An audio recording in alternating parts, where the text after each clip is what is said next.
Ako si Mayari, Diyosa ng buwan, sukdulan ng kagandahan at ako din si Bulan.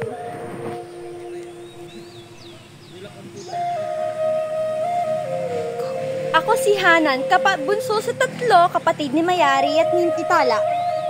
Diyosa ng araw, na yung nasisilayan tuwing umaga.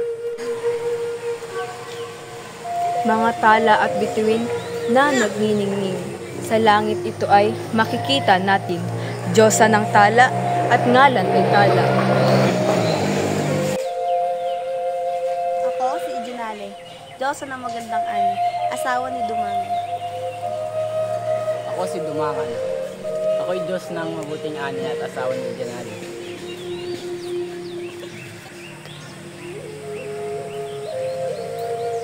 Ako si Anitong Tabo, Diyos ng hangin at ulan, napupunta dito sa lupa dahil sa sariling ugali. Ako si Agwe, Diyos ng tubig.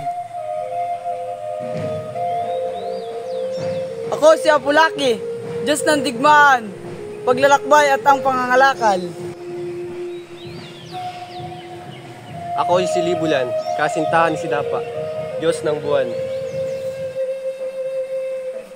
Ako si Dumakulim, Diyos ng mga bundok at pangangaso. Kami ang Diyos at Diyosa ng mitolohiyang Pilipino.